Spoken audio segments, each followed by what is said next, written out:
will change. I'm William, 41 years old. I grew up in poverty in the Motor City. It was one of those neighborhoods where the ice cream truck stopped coming because the driver kept getting robbed. My dad worked at Ford until his back finally gave out when I was 15. He slipped a disc, or perhaps it just gave up in frustration. It's hard to determine. My mom cleaned offices at night. She would come home smelling of Lysol and disappointment, but somehow we always had food on the table. Truly heartwarming moments, like one of those somber documentaries with sad piano tunes and a narrator who whispers everything. At 16, I began working in commercial plumbing. A summer job, right? It was meant to be a temporary gig.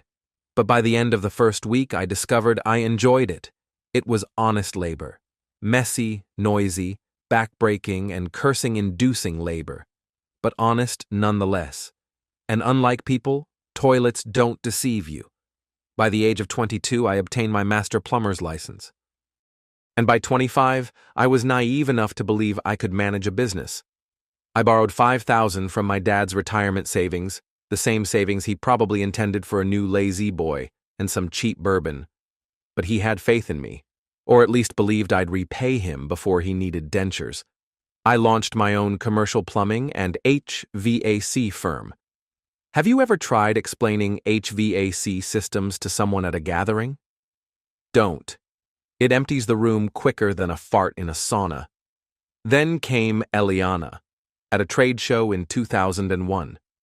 She was 23, just graduated, selling pipe fittings as if they were designer bags, blonde, petite, with a smile that made you feel like the center of the universe just before she sold you 6 pallets of overpriced copper elbows. She had a talent. We dated for 2 years, and I proposed because, well, she made it seem like I'd hit the cosmic jackpot. That was my first big mistake. I thought that after we married, she would cut back on the Gucci and start enjoying the simple pleasures of Costco. You know, finding joy in bulk paper towels and sensible sedans. Nope. Spoiler alert. Eliana didn't just have expensive preferences, she had elite ones, Olympic-level spending habits. After our son Henry was born in 2005, she quit her job, claiming she wanted to be a devoted mother. What she really desired was to be present at Nordstrom 5 days a week. I was working 70 hours weekly just to keep up with the expenses. I thought I was being a good husband, doing what men are supposed to do. Work hard, pay the bills, and overlook the ominous credit card statements. A classic rookie mistake, but hey, I was young and foolish, mostly foolish. By 2010, the business was generating $3.2 million annually. We had 27 employees, owned our trucks and equipment outright, and I had just purchased Eliana her dream home. A 4,200 square foot colonial with a circular driveway and a wine fridge larger than my first apartment cost me $680,000. The type of house with 3 living rooms, but no space for peace and quiet. That was also the year Amelia was born. Our daughter, a beautiful girl, took after Eliana, unfortunately. In many ways, life appeared picture-perfect. Glossy Christmas cards, monogrammed everything, while I was still crawling under urinals for a living. And that's when I made my second big mistake. I hired my younger brother, Ezra, as my operations manager. Ezra was 35, 3 years my junior, and still behaved as if the universe owed him an apology and a gift basket. He had been hopping from job to job like a pinball with a trust fund every time I reached out to him. He had a new position in solar panel sales, flipping houses, or something related to kombucha distribution, which I still question the legality of. He was quite the smooth talker, I'll give him that. The type of person who could sell sand in the Sahara and then persuade you it was your idea to make the purchase.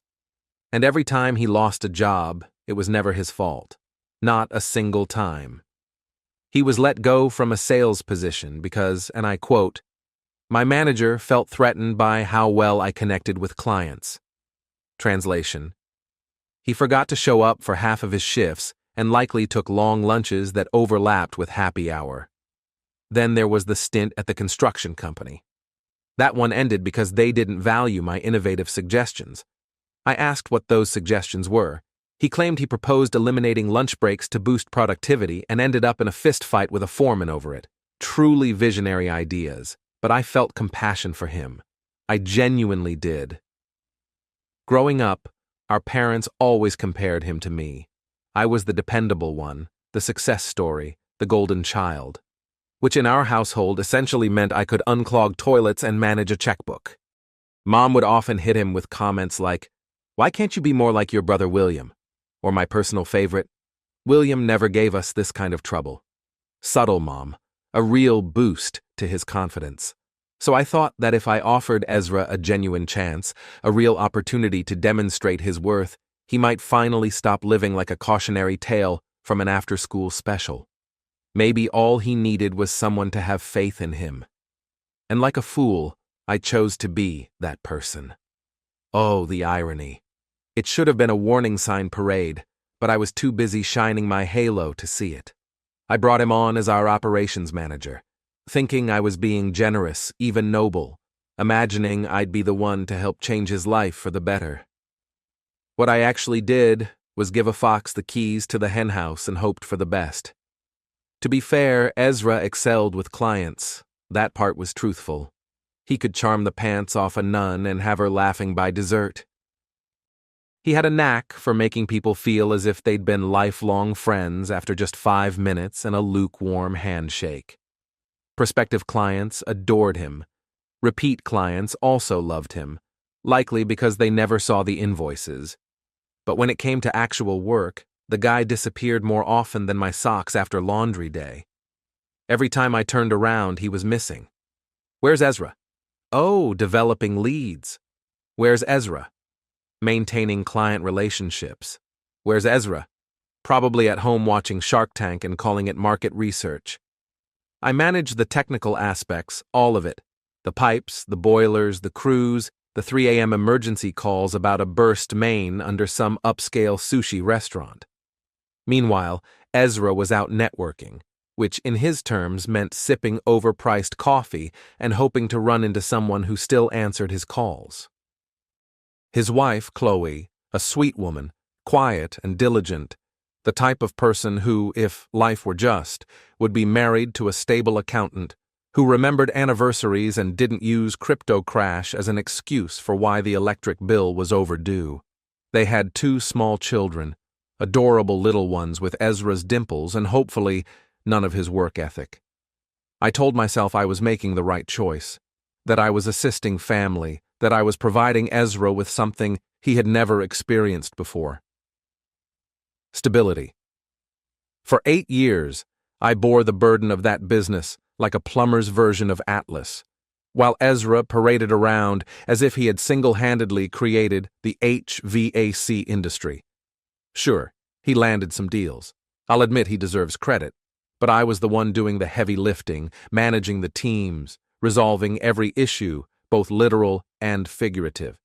Ezra received the handshakes, the gratitude emails, the "you're a lifesaver" texts from clients who viewed him as some sort of blue-collar savior. Meanwhile, Eliana was out here spending money like it was going out of style and had an expiration date. Designer purses, spa days, car leases that cost more than my first home. She once purchased throw pillows that were $200. Pillows, which you don't even sit on. They merely exist. The kids grew up believing that Dad meant direct access to cash. I was the family ATM, insert a guilt trip, withdraw a weekend getaway. If I had $1 for every time I heard, "But Henry's friend has one," I could have retired at 35 and relocated to Aruba. And as for me, I convinced myself this was what success entailed. This was the dream, providing for my family, creating something enduring, a legacy, and all that sentimental nonsense. I repeated that falsehood until it sounded virtuous. Then, 2 years ago, everything began to fall apart. And by fall apart, I don't mean minor cracks in the foundation. I mean a full-blown wrecking ball to the gut. It turns out that while I was working hard to keep everything intact, my dear family was sharpening their knives behind my back. The first warning sign was when Eliana signed up for a yoga studio, not just any yoga studio. This place charged $200 a month for people to sweat in a room heated to the temperature of Satan's armpit. They called it hot yoga. I called it overpriced group stretching. Suddenly, she had more Lululemon than a boutique in Beverly Hills. Sports bras that were $70. Leggings that cost $130. One day, I stepped on her new yoga mat, and she looked at me as if I had wiped my boots on the Mona Lisa. I asked her, "What is this made of?" "Unicorn hide," she replied. "It's eco-conscious." "Oh great, it's overpriced and pretentious." Then came the spiritual awakening. Classic, a 40-year-old suburban mom on a journey of self-discovery. How unique. You'd think she had found a new religion, the way she spoke about chakras and energy flow. Morning yoga, evening yoga, weekend retreats, where they engaged in activities like sound bathing and manifesting abundance. Meanwhile, I was manifesting invoices and repairing broken sewer lines. She also started these cleanse diets, juice, smoothies, whatever trendy drink Instagram suggested that week. The fridge turned into a graveyard of expired kale and probiotic sludge. She devoured self-help books as if they were scripture. The universe has your back, breaking free from limiting beliefs. Eat, pray, spend. I should have paid closer attention to that last one. Then Ezra began appearing at the house more frequently. At first, it seemed innocent family visits, right? Helping out. I'd return home after a 12-hour shift, reeking of pipe glue and regret, and Eliana would casually mention, "Oh, Ezra dropped by around lunch. We went over the project details." Or perhaps your brother simply wanted to check in, ensuring everything was fine while you're working so hard. Certainly, nothing says a caring sibling like those unexpected midweek visits while I'm on job sites 40 minutes away, yet I chose not to question it. I was worn out, even appreciative, thinking, wow, Ezra is really stepping up. Taking care of my wife and kids. What a guy, what a fool I was. Then the kids began to behave differently as well. Henry, now 17 and brimming with the confidence of a teenager who believes TikTok is a legitimate career choice, would get visibly nervous whenever I returned home unexpectedly, as if he feared I might catch him in the act of committing the unforgivable crime of folding laundry or being near a textbook. Amelia, at 14, practically relocated to her room. I would catch a glimpse of her once a day when she surfaced, pale and squinting like a vampire, just to microwave some overpriced organic quinoa Eliana was advocating that week. Family dinners transformed into hostage negotiations, everyone sitting there chewing as if they were scared to set off a landmine with an ill-timed comment. I would inquire about school, and you'd think I had tossed a live grenade into the mashed potatoes. And Eliana, her spending escalated from, "This seems excessive," to, "We're just one handbag away from bankruptcy court." First, it was the car, a shiny new BMW X5 for $65,000 because, apparently, her 3-year-old Mercedes was no longer dependable. Never mind that it had only 35,000 miles and had never made a peep of complaint. You'd think the engine had personally offended her with the way she spoke about it. "It just doesn't feel secure anymore, William." "Oh, I'm sorry. Does it not provide a back massage while reciting affirmations?" Then came the kitchen renovation, $45,000 for granite countertops and custom cabinets. Not because anything was broken, no, but because the old kitchen was outdated and embarrassing when guests came over, as if we'd be socially ostracized for having functional appliances from 2015. How would we ever recover socially? But that wasn't the end of it. No, this was a lifestyle upgrade, a spending arms race, and we were on the losing end. Every month brought new wardrobe additions, designer handbags costing more than a down payment, shoes that were worn once and then forgotten, like some high-end Cinderella suffering from amnesia, jewelry for special occasions that, apparently, didn't include my birthday, our anniversary, or any moment involving my presence.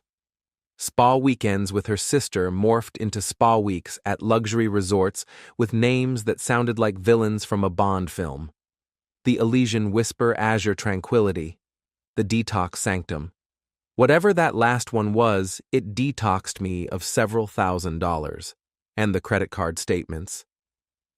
Oh, they were a horror film with no resolution.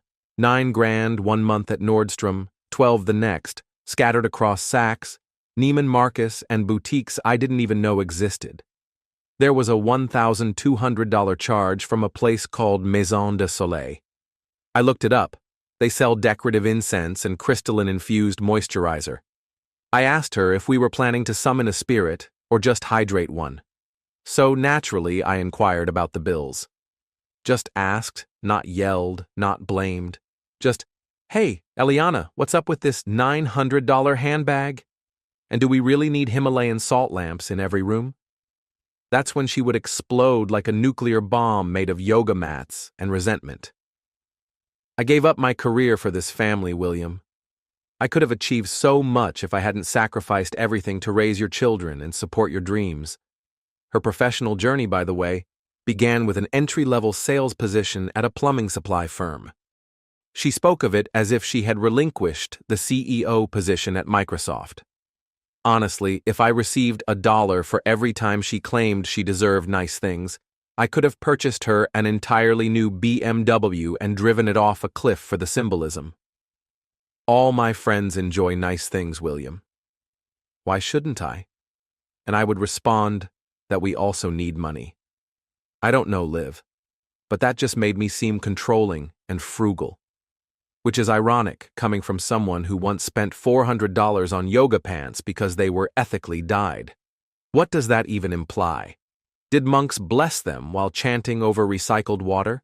Any disputes? They consistently concluded in the same manner, her yelling, me seething, and then me conceding because I prioritized my mental health over my finances.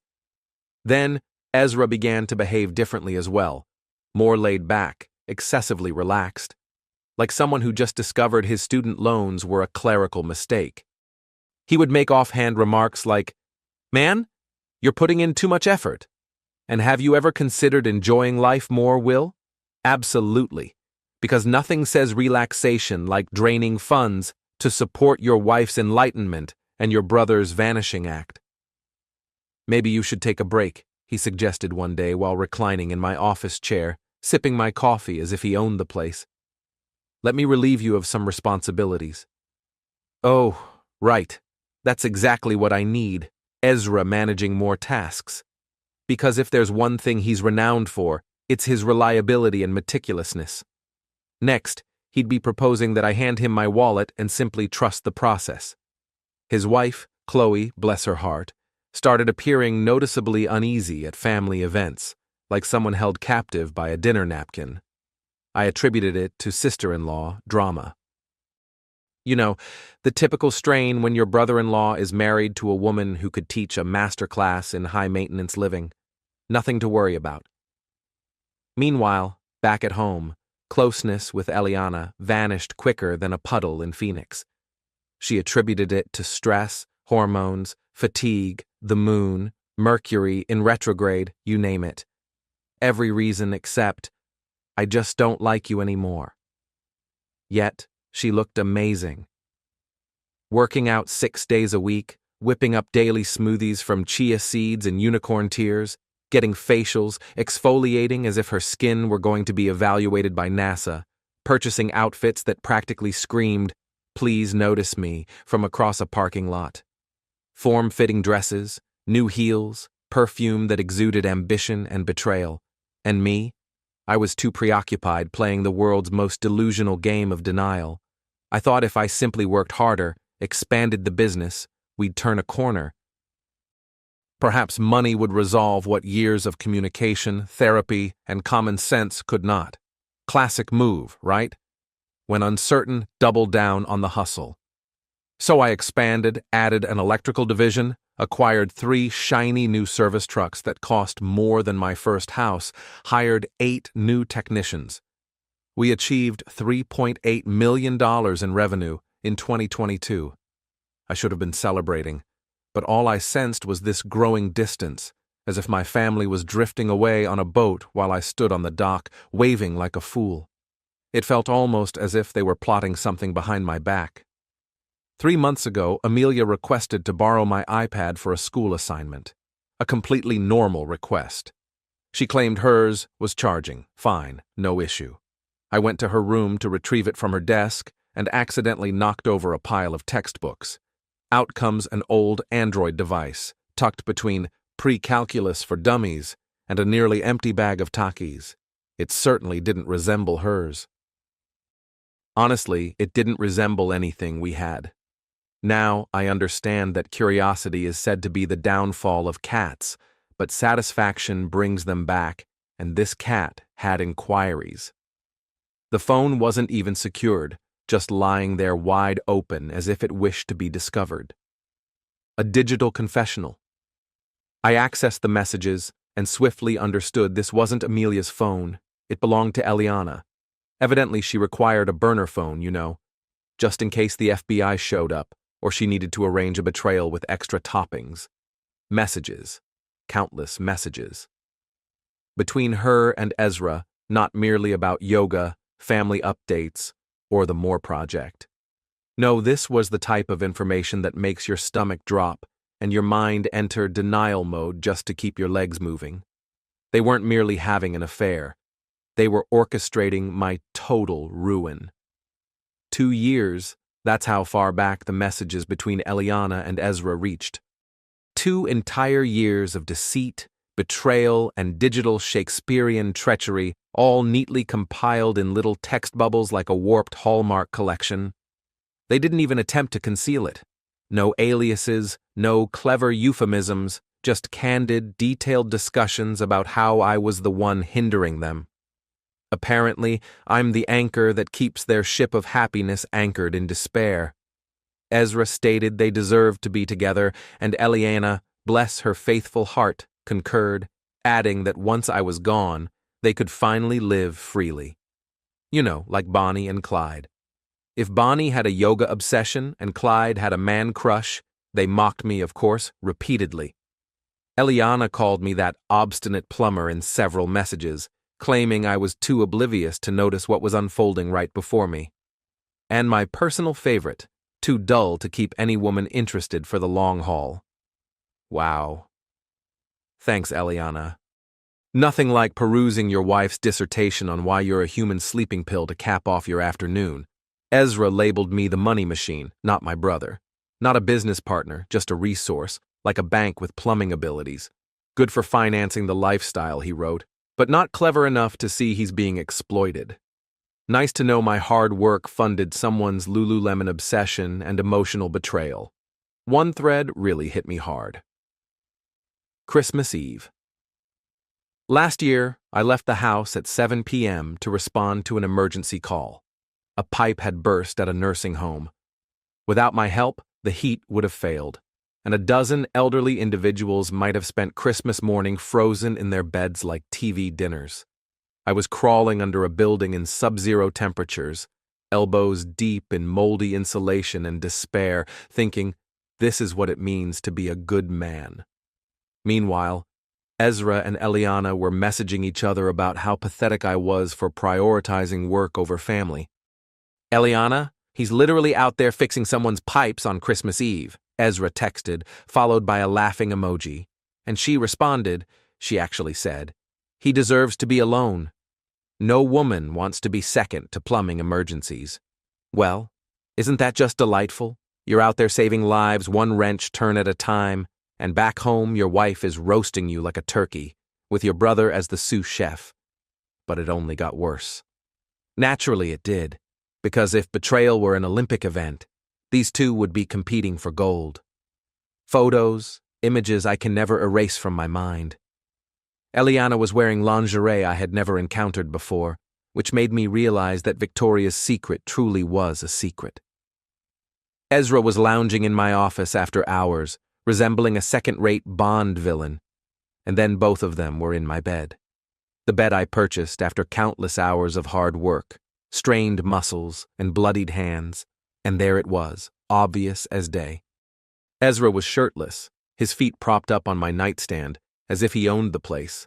Eliana was grinning like she had just hit the jackpot. All of this was happening on my sheets. But the most painful part, the thing that genuinely shattered something within me? The kids were aware. Henry had been covering for them. My own son was deleting security footage from the home system I installed with my own two hands, using around $1,200 of my hard-earned plumber income, intended specifically to keep the family safe. I suppose I should have been clearer. Safe from burglars, not from his mother's clandestine Pilates sessions with Uncle Backstabber. He would wait until I left for work, then engage in his little teenage hacking routine, probably wearing sunglasses indoors like some sort of budget James Bond, erasing any evidence of Ezra visiting during school hours. I had programmed that system to alert me if a raccoon even sneezed in the backyard. It turns out, I needed raccoon-level loyalty, too. And Amelia, oh, the little Miss Honors student. She was a master at spinning tales. The fabrications flowed from her lips as if she were vying for a Pulitzer Prize. Mom's at book club. Mom went shopping with Aunt Linda. Mom's having coffee with Mrs. Smith. Mrs. Smith has been deceased since 2019. All lies, all meticulously coordinated, all delivered with the innocent, angelic smile of a 14-year-old who should have been focused on algebra homework, not orchestrating covert operations to conceal her mother's infidelity. And the icing on this betrayal cake? They had a group chat, a family group chat. Not our family, their family.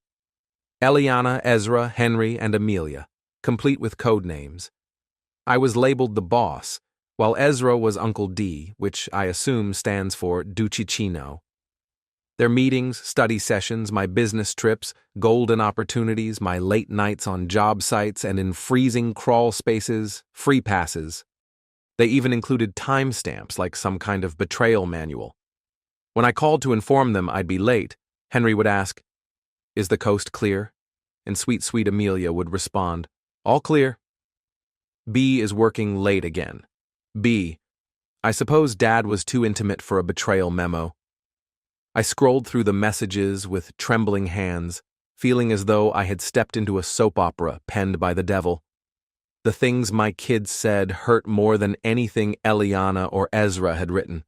They weren't just bystanders. They were fully involved. Knee-deep, there were texts mocking my personal habits. Henry, he's still wearing that ridiculous blue work shirt. Amelia, OMG, I told Mom to toss it, but she said he'd notice. Yes, heaven forbid I notice someone throwing away my favorite shirt.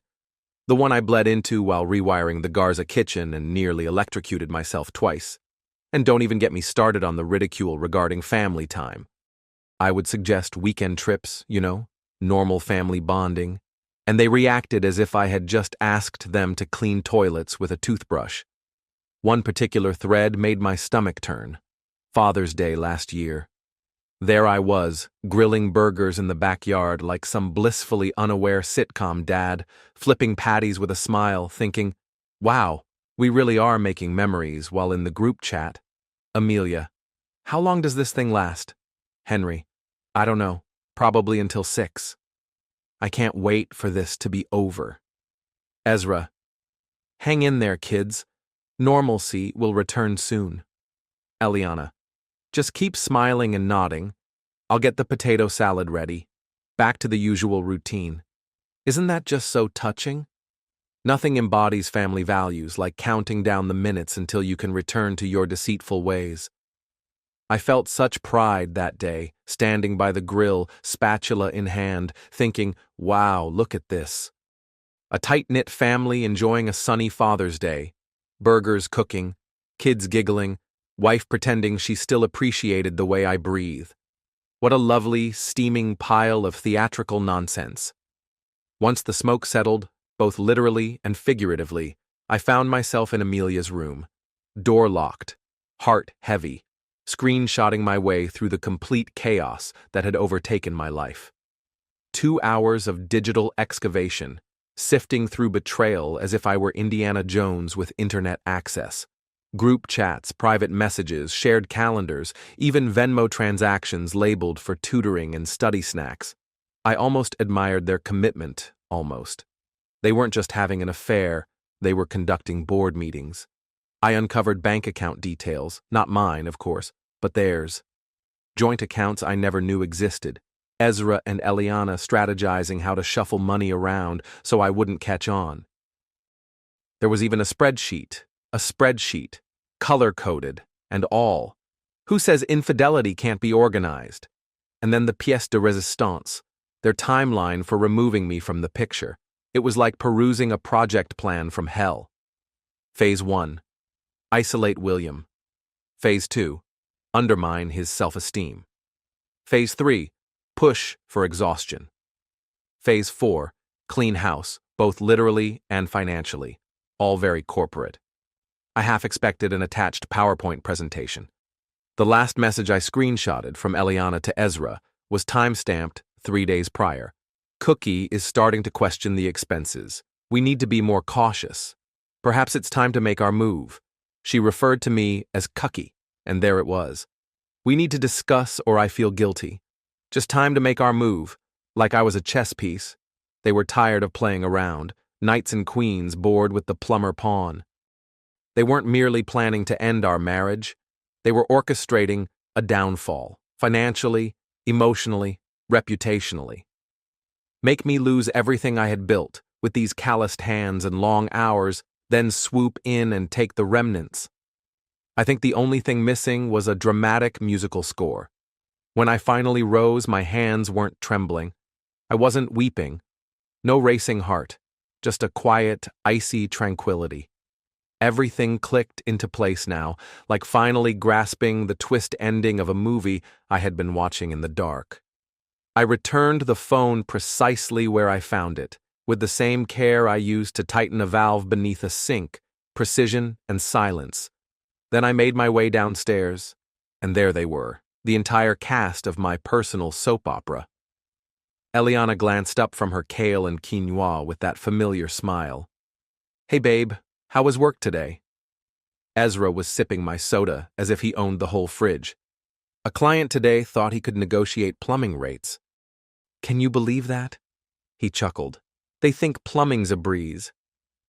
I looked straight at him and smiled. "No," I said, "they truly don't grasp the skill required." He laughed as if it were a joke.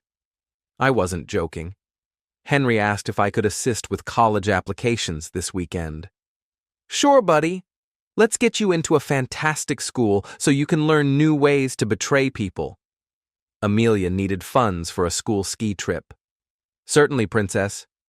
Here's another 100 from your beloved old fool of a father." Eliana mentioned she secured a dinner reservation for us at that new steakhouse downtown this Saturday evening. "Just the two of us," she added with a playful wink. So charming.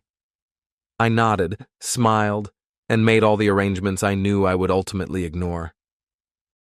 Because that evening, while they enjoyed lasagna and watched Modern Family, I was already laying the groundwork, not for plumbing, not for a bathroom renovation, but for the most crucial endeavor of my life, the methodical dismantling of everyone who had betrayed me.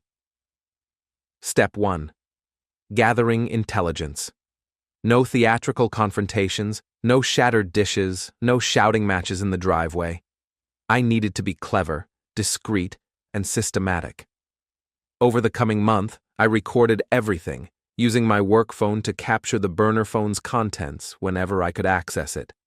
I felt like a secret agent, but with worse lighting and far more betrayal each night. While my wife snored next to me as if she hadn't just conspired to ruin my finances with my brother, I'd scroll through her texts and murmur, "Smile, you're on candid camera, traitors." I set up a hidden camera in my home office after noticing Ezra had been going through my files. Apparently, my desk drawers are the Bermuda Triangle of secrets. It turned out he had been taking pictures of financial documents and client contracts. You know, the sort of items normal brothers pilfer when they're not too busy sleeping with your spouse.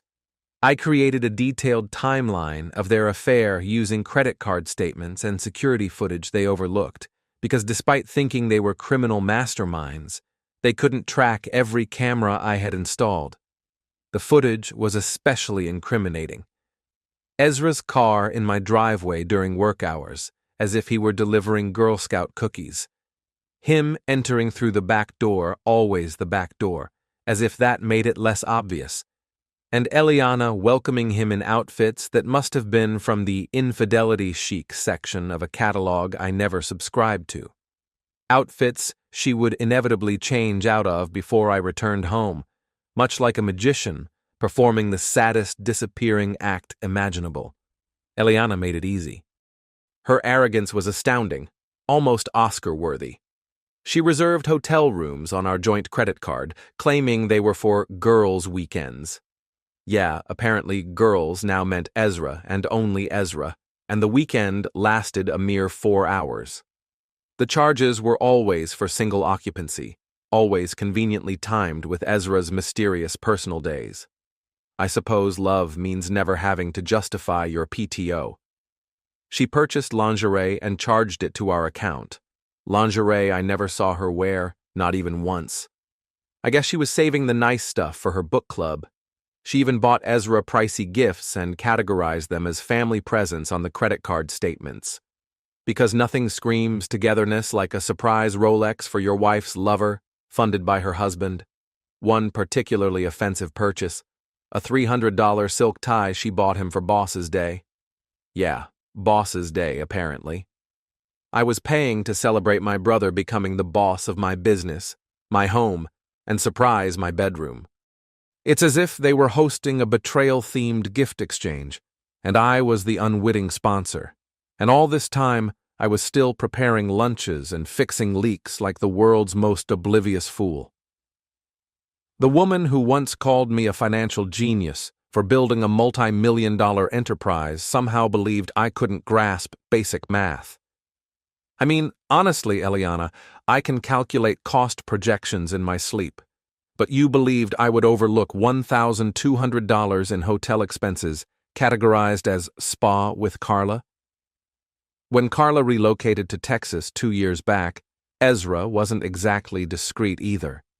He took my company vehicles for personal journeys to meet Eliana because nothing says, I value my brother, like using his branded plumbing truck to go spend the night with his spouse. Really smooth move. I had GPS tracking installed on all the trucks. I could monitor precisely where he traveled and when. His preferred destination seemed to be room 112 at the Fairfield Inn. Very classy. He even billed romantic dinners to his company credit card. Dinners, mind you, that conveniently coincided with Eliana's book club evenings. I use quotation marks because unless her book club was held in the dimly lit corner booth of Le Rêve Bistro with house red oysters and Ezra's hand on her thigh instead of a copy of Little Fires Everywhere, I'm fairly certain she was merely skipping chapters. The phone calls were another gift. Lengthy, romantic speeches during work hours. All recorded thanks to the very phone system I had installed. The same one I was told was too pricey at the time, worth every penny. I overheard one of their chats in my truck one day while eating a gas station sandwich. She actually called him her true husband and lamented that I was hindering their future. All of this while she was enjoying my actual earnings, living in my actual home, and sipping green smoothies I was funding. And then, the pièce de résistance. I arrived early one Saturday and discovered a pile of love letters Ezra had penned to her on my business letterhead, printed using my printer, signed, sealed, and disturbingly affectionate. I stood there reading them in the copy room, enveloped by toner dust and betrayal. You make me feel like a man again? One line read. The rest was even worse. There were plumbing metaphors I won't repeat. The kids? That was the real punch to the gut.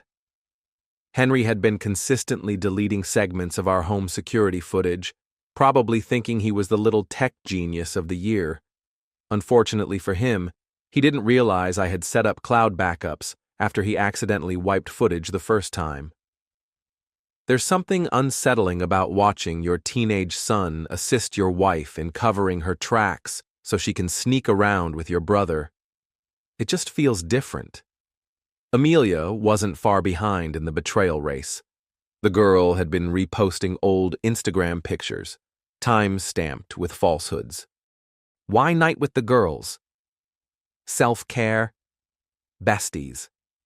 Photos taken 6 months prior, while Eliana was actually across town with Ezra ordering room service and reclaiming their joy. Amelia even had the audacity to tag locations, fake ones. I raised a digital illusionist. My children had essentially turned into character actors in their mother's soap opera of deceit, which, to be fair, they executed with impressive accuracy. If betrayal were a high school class, they'd both be at the top of their class. That was when I understood this wasn't merely a personal crisis. This was a hostile takeover. So, I transitioned to phase 2, financial readiness. Unlike the fairy tales people share on Reddit about vanishing into the woods with a dog and a shotgun, I had a real business, payroll, insurance, and employees who relied on me. I couldn't simply disappear in a cloud of righteous indignation. Initially, I sought advice from 3 different lawyers. One from my usual firm, one from a boutique litigation group founded by my college friends, and one from a guy working out of a strip mall who, surprisingly, proved to be the most astute. All 3 attorneys conveyed the same message. Infidelity still holds weight in this state, particularly when it involves family dynamics and financial deceit. The key term wasn't infidelity, it was conspiracy. That's when the situation became intriguing. I established a new LLC in Wyoming, a place that prioritizes anonymity and asset safeguarding more than some witness protection initiatives. Completely distinct from my primary business, I began to transfer assets gradually. I sold my vintage Mustang and motorcycle to a collector friend privately. I didn't hesitate when Eliana inquired about the garage space. I told her I was clearing out clutter. She nodded and resumed her search for spa retreats. I deposited the cash into a new bank account under a business name she wouldn't recognize and wouldn't bother to inquire about. I sold some stocks I had held since 2012. I informed Eliana that I was rebalancing my investment portfolio. She responded, "That sounds fancy," and asked if I could transfer additional funds to her spending account because she had her eye on a bag she couldn't stop thinking about. I was tempted to ask if it was shaped like my self-respect. Then came phase 3, restructuring the business. Terminating Ezra outright would raise suspicions. He wasn't categorized as a traditional employee, more like a partner technically, but partners can be dismissed. All I needed was a paper trail, a long, pungent, incriminating paper trail. So I got busy documenting everything, every missed deadline, every overcharged client, every suspiciously long lunch break where his truck's GPS indicated he was parked at a Days Inn, every careless error, every dollar misappropriated, every time he scheduled a job and failed to show up. I had the evidence, actual evidence. And with enough of it, I would have what I required. Just cause. A clean, legal, indisputable rationale that would warrant his removal. I promoted 2 of my most reliable senior technicians to operations managers, Marcus and Dale. They were actual adults. I entrusted them with more responsibilities, better compensation, even equity in future projects, rewards for not being complete disasters. They managed to cover the gaps so the company could operate when Ezra inevitably went missing or suffered food poisoning again, which, interestingly, always occurred the morning after poker night. I documented everything. Every instance Ezra disappeared mid-client meeting to take a call. Every time he mispronounced technical jargon in front of engineers as if he were reading IKEA instructions in Latin. Every time he assured the client that we would definitely expedite their permits through personal connections, which I assumed meant Google. Then came the icing on the fraud cake. Ezra was skimming funds, carelessly labeling personal dinners as vendor consultations.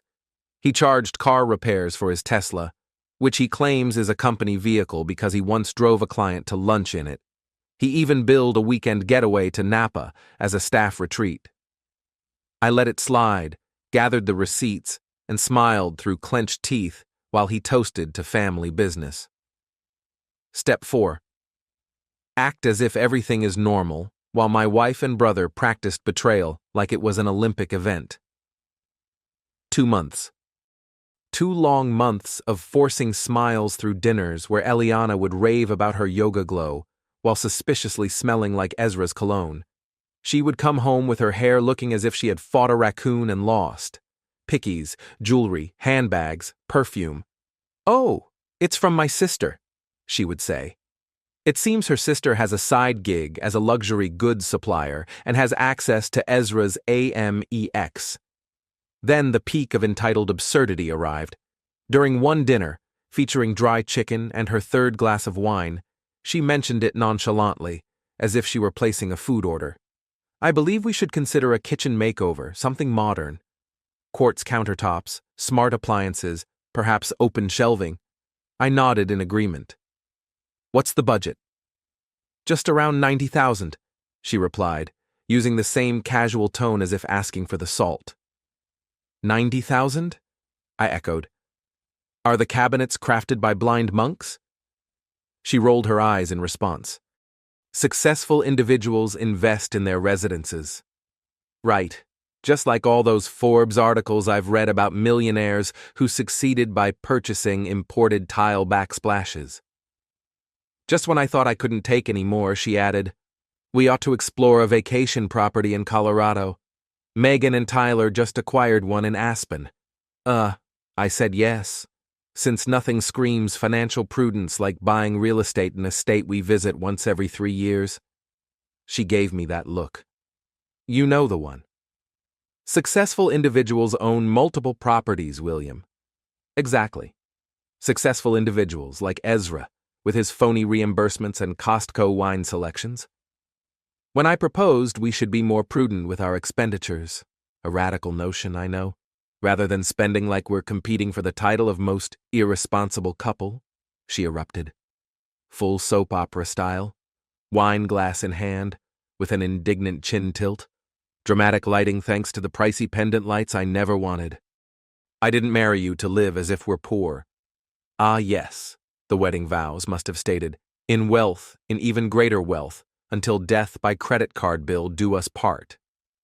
I could have married anyone, she spat, as if she were confessing to a crime she took pride in. "But I chose you because I believed you had drive." "Anyone?" I questioned, blinking in disbelief. "Men with real wealth were interested in me," she stated, cold as a stainless steel Sub-Zero fridge. "Investment bankers, doctors, lawyers. I settled for a tradesman because I thought you would achieve something greater." A tradesman. That's how she viewed me. Not the man who built a multi-million-dollar business from mere dirt and drywall. Not the guy who provided her with everything short of a unicorn. No, I was just the sweaty guy in a high-visibility vest she hoped would turn into a hedge fund manager. How charming. Ezra's facade began to crack around the same time. It started subtly, with eye rolls in meetings and fake yawns when I brought up payroll. Then came the critiques, always delivered with that condescending, "I read one article on LinkedIn" tone. "We're hindering ourselves with these outdated methods, William," he would say, as if he were Steve Jobs and I was churning butter in the corner. He aimed to expand rapidly, take on more debt, hire cheaper labor. Sure, let's just set the company ablaze and roast marshmallows. His proposals would have bankrupted us in 2 years. Yet he presented them like they were TED Talks.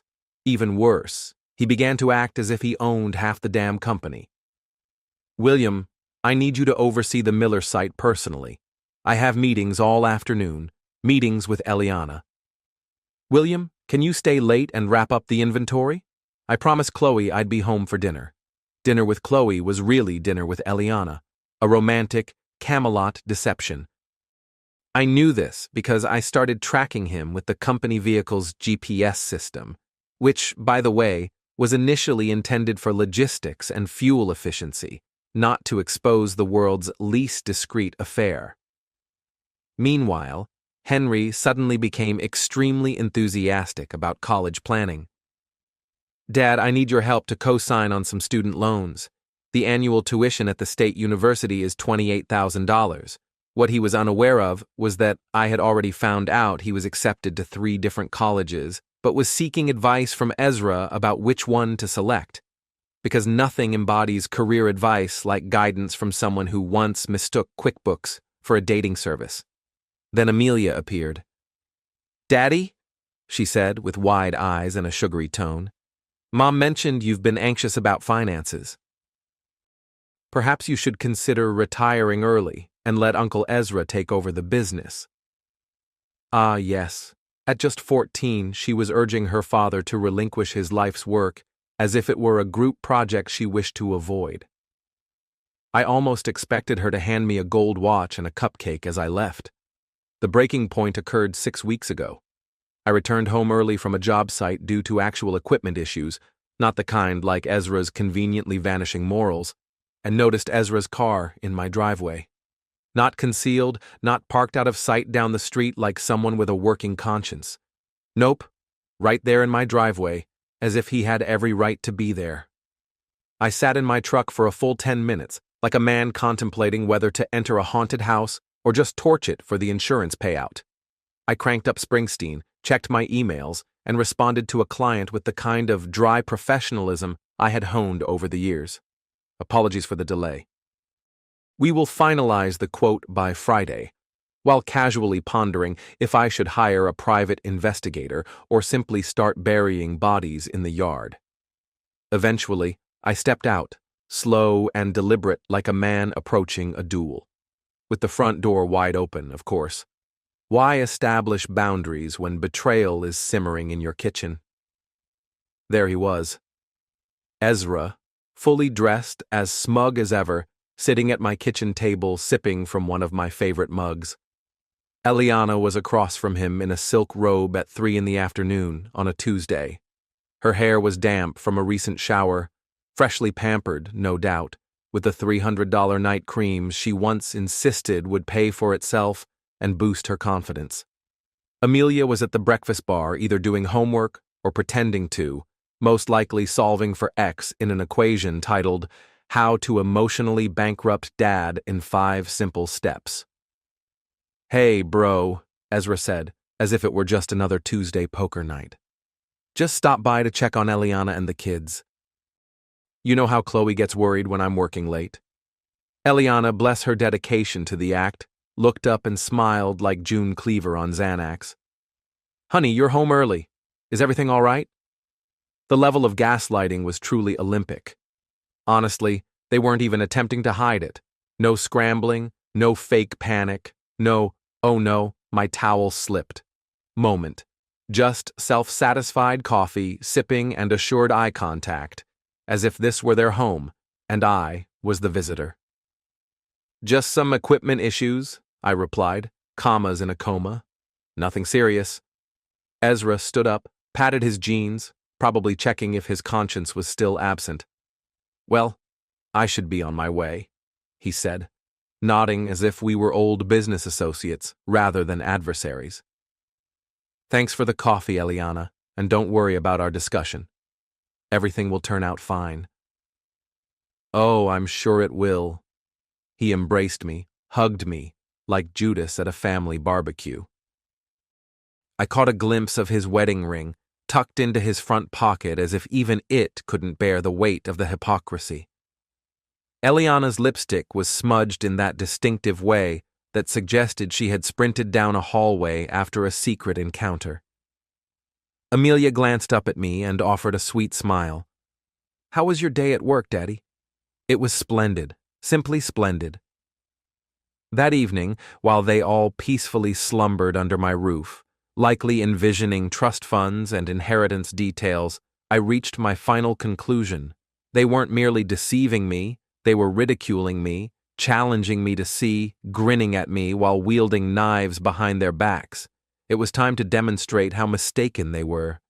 Last week, I initiated my strategy like a general executing a precise military operation, if that general were also vindictive, spiteful, and exceptionally skilled with spreadsheets.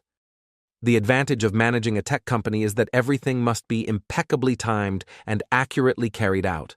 One overlooked detail, one faulty cable, and the entire system fails. Interestingly, The same concept applies seamlessly to dismantling the lives of individuals who believed I was too oblivious to recognize an affair occurring in my own kitchen. Phase 1. Financial ruin.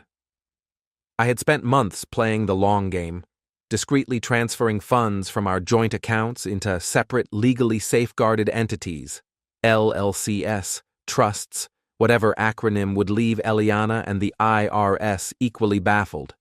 The key was to maintain balance, ensuring the checking account remained sufficiently full so she would never realize the savings had become merely ornamental. Each time she scheduled a spa day or purchased another handbag that looked suspiciously like the other 9 she already owned, she was, in fact, using borrowed funds. I secured a business line of credit backed by company assets. Because who needs cash flow when plotting revenge? On Monday morning, I went full scorched earth, shutting down every joint account and canceling all shared credit cards with the self-satisfied efficiency of a man shedding excess baggage. A few hours later, right on cue, the call came in. Her name flashed on my screen like a warning signal. I answered with the composure of someone who knew precisely what kind of handbag she had attempted to purchase and exactly how declined it had been. "What on earth did you do to our accounts?" she yelled. "Oh," I replied with the nonchalant tone of someone flipping pancakes. "I consolidated them for better interest rates. Just streamlining things. You know how much you dislike paperwork." "But my card was declined." "Yes, the new ones should be arriving Wednesday." Spoiler alert, they would not. I had never ordered them. I was too busy internally chuckling at the thought of Eliana, dressed in silk and fury, being informed by a teenage Nordstrom cashier that her payment had failed twice. Phase 2. Taking down Ezra. On Tuesday morning, I met with my attorney and my accountant. I brought the receipts, literal evidence of Ezra's habit of charging personal expenses to the company, as if it were his own private ATM, vacations, lavish dinners, anything he couldn't expense to his own moral failing. They were both equally horrified and impressed. "Wow," my accountant remarked. "Did he genuinely think he'd evade capture?" "Ezra has never faced consequences," I responded, "until now." They prepared the termination documents, a demand for repayment, a delightful assortment of legal threats dressed in business formal attire. I ensured the letterhead appeared particularly intimidating. On Wednesday morning, Ezra arrived at work as if it were just another day. Only his access badge failed to work. His office was cleared out, his nameplate missing, his emails locked, and a security guard, Big Joe, a former Marine, was waiting for him in the lobby like a concierge of repercussions. As Ezra stood there, mouth agape, attempting to comprehend his digital banishment, his company car was parked outside, getting acquainted with a tow truck. The repossession agent waved in his direction. I like to believe that was the highlight of his week. Ezra rang me 17 times. I allowed each call to go unanswered. On the 18th attempt, I picked up. "What the hell, William? You can't just throw me out. We're family." Ezra's tone was laced with righteous anger, as if he hadn't just been caught with his pants down in every possible way. I took a sip of my coffee and gazed out my office window like a villain in a poorly produced soap opera. "Family doesn't steal from one another," I replied, as calm as a cucumber resting in dry ice. "Review your termination letter. You'll discover a charming summary of $47,000 in misappropriated funds and misused company assets." "You can't prove anything," he retorted, his voice hitting that high-pitched note it always did when he felt trapped. I could almost hear him pacing back and forth. I reclined in my chair and smiled. "Go ahead, sue me. Take me to court, but remember, I have evidence, Ezra. Photos, credit card statements, GPS records from company cars. Would you like me to send copies to Chloe, or would you rather explain to your wife why you were diverting money from your brother to support an affair with his spouse?" That silenced him. A lovely silence, one so rich I wish to bottle it and market it as a luxury scent. "Oh, Tagacha, you're crazy," he eventually murmured, as if he had just stumbled upon a family secret. "No," I said, "I'm not. You just believed I was." I could nearly hear him aging on the line. Then I added, like a cherry atop a revenge sundae, "Oh, and Ezra, the IRS will be reaching out regarding unreported income. You might want to find a good accountant, or perhaps a stress ball." Click. Phase 3. The children learn about consequences. I labeled it like a chapter in a self-help guide for betrayed spouses craving poetic justice. Henry's college fund, in my name only. A 529 plan I had diligently contributed to for 12 years. 12 years of sacrifice, budgeting, and resisting the temptation to purchase an overly powerful fishing boat. Gone in one magnificent, legally binding transaction. $170,000 transferred into a protected LLC faster than Eliana could say, "That's not what it appears to be." Amelia's sweet 16 BMW fund? A neat $45,000 I had earmarked to get her the car of her dreams. Because apparently, high school parking lots are the new showcases for cars that now serve as operating capital for my new business venture, Petty Enterprises, LLC. Thursday morning, I was on fire, metaphorically speaking, unless you count the blazing dumpster that was my previous marriage. I canceled their cell phone plans, removed them from my health insurance as dependents, and closed the credit card accounts they used for gas, food, and emergency Starbucks runs. Henry discovered it when his debit card was declined in the school cafeteria. I liked to envision it happening while he held a tray with 2 slices of pizza, a juice, and a smug look on his face. Amelia found out during third period when her phone shut down mid-text, hopefully while she was sending a selfie captioned, "My life is perfect." Naturally, they both reached out to their mother in a panic, and of course, she called me in a complete rage. "You're punishing the children for what?" "I'm teaching them that actions have consequences," I replied in the calmest, most fatherly tone I could muster while driving past Nordstrom. "They decided to assist you in betraying me. Now they'll experience what life is like without my financial backing." "They're merely children," Eliana had remarked.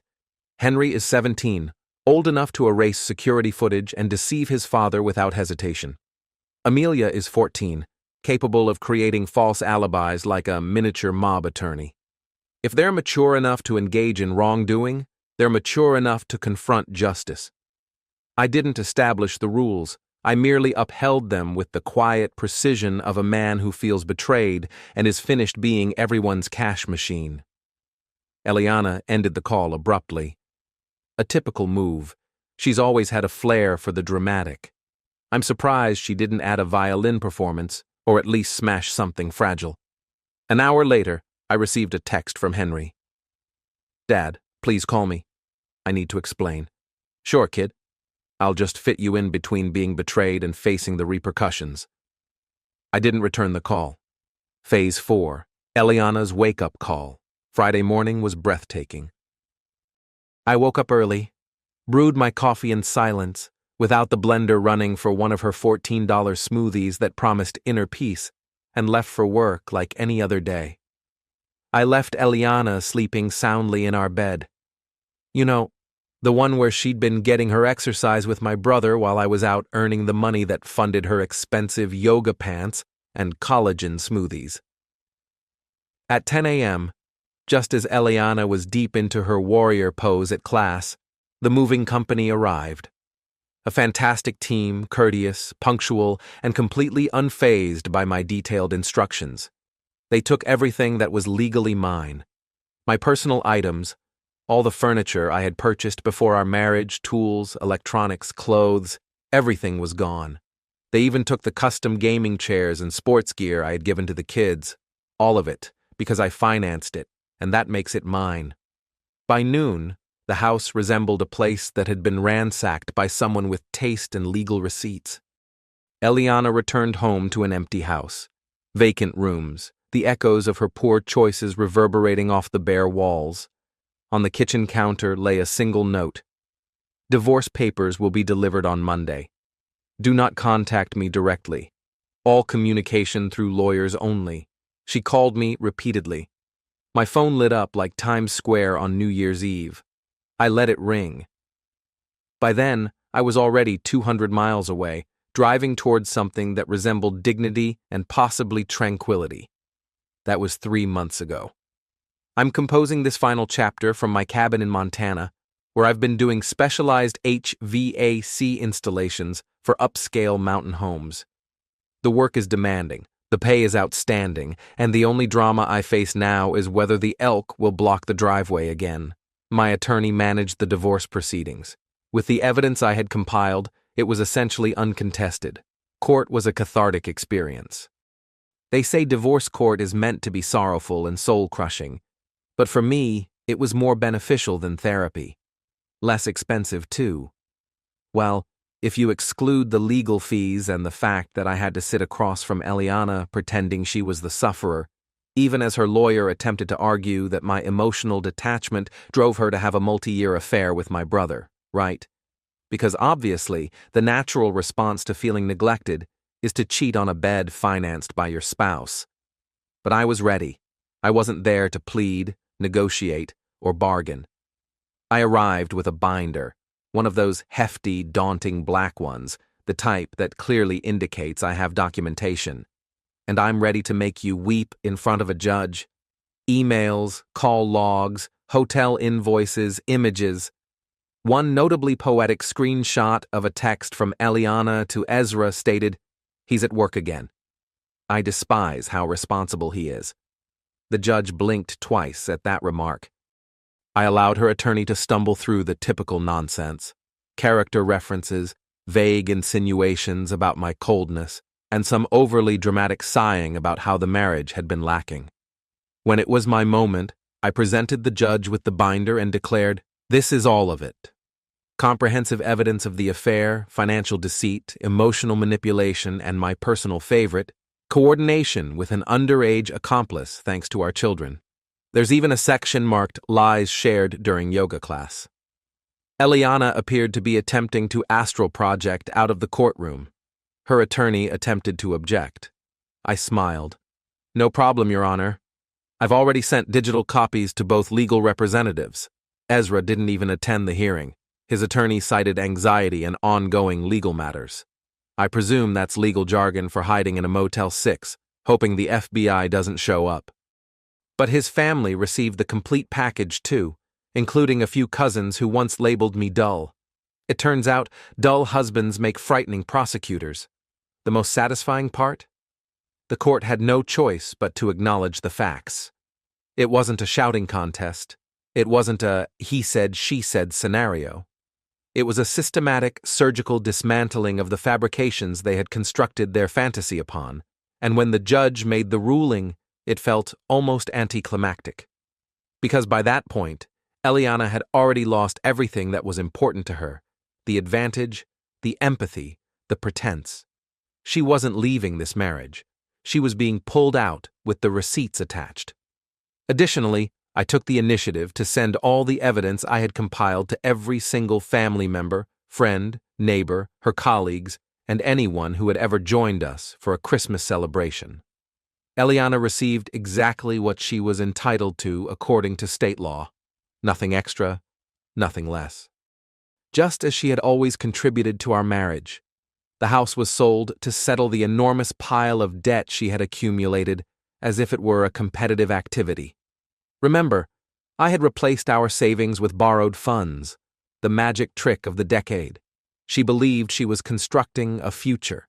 It turns out she was merely making minimum payments on an illusion. After the legal expenses, court fees, and debt settlement, she left with approximately $12,000. I can only imagine she felt quite empowered cashing that check. Perhaps she'll use it to purchase a fraction of another man's soul. I do have to pay child support, but just the minimum amount. Ezra? Oh, Ezra's life didn't just unravel. It fell apart with a level of dramatic flair that warranted its own Netflix docuseries. Chloe, his long-suffering spouse, filed for divorce quicker than you can say embezzling adulterer. The instant she discovered the affair and the misappropriated company funds, she gathered the kids and rushed back to her hometown, somewhere peaceful, with fewer cheaters per square mile. But wait, there's more. The IRS investigation I politely initiated? Yes, that revealed 3 full years of tax evasion. Apparently, Ezra believed TurboTax was merely a suggestion. Now he's confronting federal charges and owes over $220,000 in back taxes and penalties. He attempted to launch his own plumbing business, a bold move for a man lacking credibility and facing a felony indictment. But what a twist of fate. No insurance company is willing to back someone who believes a business ledger is akin to a choose-your-own-adventure novel. The last update I received was that he's now carrying pipes and cleaning up debris as a day laborer for $15 an hour, which is almost poetic, given that he used to boast about offloading manual tasks. It seems he has delegated himself straight to the lowest rung of the ladder. And the kids? Oh, those dear children who once rolled their eyes at me from the leather interior of the Range Rover I financed. Henry had to take out enormous student loans to go to community college instead of the prestigious 4-year institution he had aimed for. It appears that tuition isn't something you can cover with arrogance and treachery. And Amelia, my beloved teenage legal advisor, is now working part-time at a fast food restaurant to fund her own phone and wardrobe. A couple of weeks ago, my phone buzzed with an unknown number. I nearly let it go unanswered. Nowadays, if it's not my attorney, my contractor, or someone verifying a dinner booking, I usually don't answer, but something compelled me. Perhaps it was that same morbid curiosity that leads people to watch car crash videos that made me swipe to accept. William, please, I need to speak with you. Eliana, naturally. I reclined in my chair, gazing at the ceiling as if God might provide an answer. She must have engaged a private investigator, likely funded by a credit card she previously lied about. Debt is the one thing she remains loyal to. You have 5 minutes, I stated. Make it a TED Talk. She began to cry, right on cue. It was almost remarkable how quickly she could produce tears when she believed they still held influence. I made a grave error, she claimed, as if it were a shocking plot twist in a Hallmark film. I was bewildered, experiencing some sort of midlife crisis. I never intended for things to escalate this much. Sure. 2 years spent in hotel rooms, whispering with my brother in my own kitchen, and allowing our daughter to deceive me, all just a midlife blip. A bit of yoga, a bit of betrayal, and boom, suddenly she's the sufferer of a minor mistake. I understand how it appears, she continued, but I do love you. I've always loved you. At this moment, I was half expecting Ashton Kutcher to burst in and shout, "Punked!" Ezra convinced me that you didn't value me, that you were stifling my potential, she added. I realize now he was merely using me. Oh, how the tables have shifted. What a pity. If only someone had forewarned her. Like, I don't know, everyone with a functioning brain. What do you want, Eliana? Let's not pretend I'm unaware already. I want my family back. I want to return home. I chuckled, a genuine laugh, a hearty laugh, the kind that makes your dog give you a puzzled look. Home to what? The house has been sold. The kids resent you for dragging them into your little spy game, and I'm 1,800 miles away, Eliana. I've started a new life, one that excludes you, Ezra, or your manipulative TED Talks. I'll relocate anywhere, she insisted. I'll do anything. Please, William, I can't make it on my own. Ah, yes, there it is. The reality, not I love you, not I miss our family, but rather I can't make it. You should have contemplated that before reaching out to me, that stubborn plumber in your text to my brother. A long silence followed, reminiscent of a full Shakespearean pause, the kind you experience when someone realizes the guillotine's rope has been severed. You noticed those. I witnessed everything, Eliana. Every image, every text, every tiny scheme you and Ezra devised to turn my life into a punchline. She attempted to change the subject. Typical narcissist maneuver. I felt furious when I penned those words. I didn't truly mean them. Yes, you absolutely did. You wed a tradesman believing you could transform him into something more upscale. And when that failed, you exchanged me for my brother as if I were last year's model of an iPhone. The tears intensified. Now, there's none at all.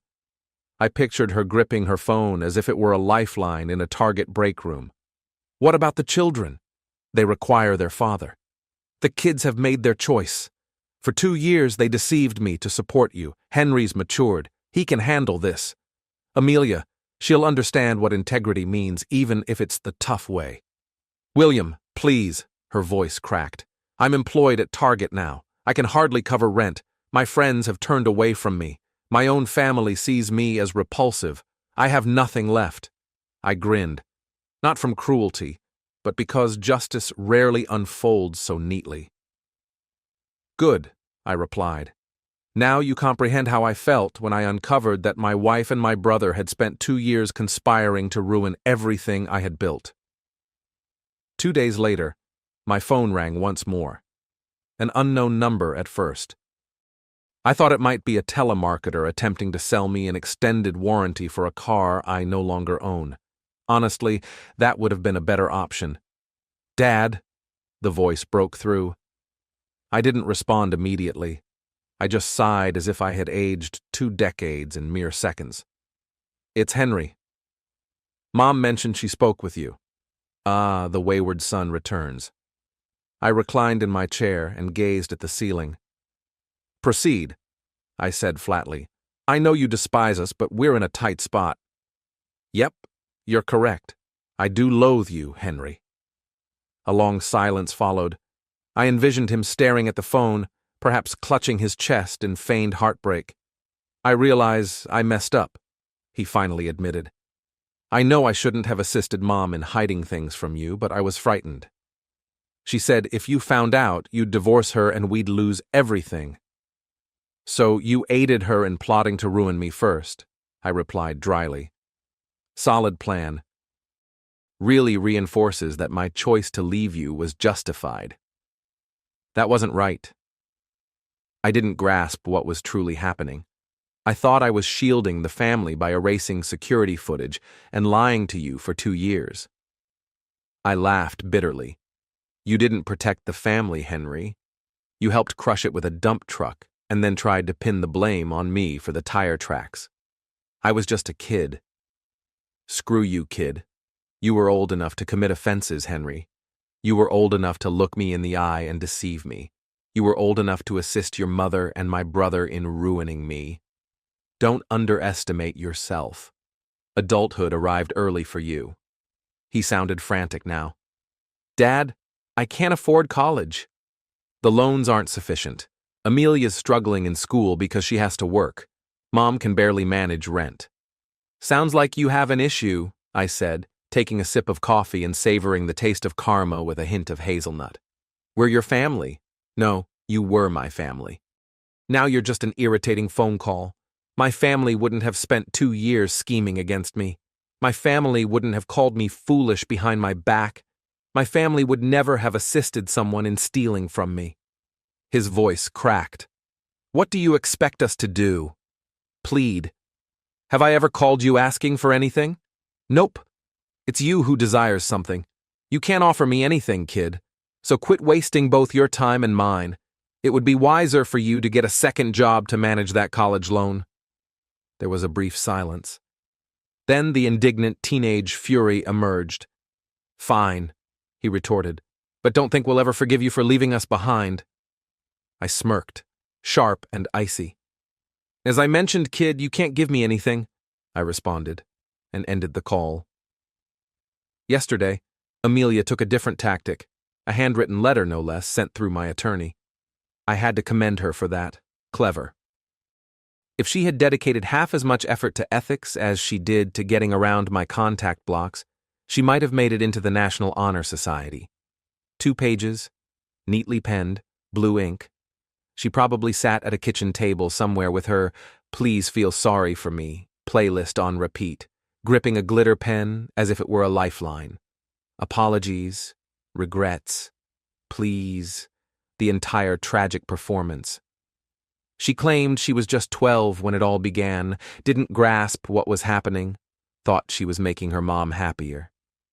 Because clearly nothing signifies childlike innocence like collaborating to hide an affair with your father's brother. She noted how I was always busy, right? Because someone needed to pay the bills while they played suburban Game of Thrones behind my back.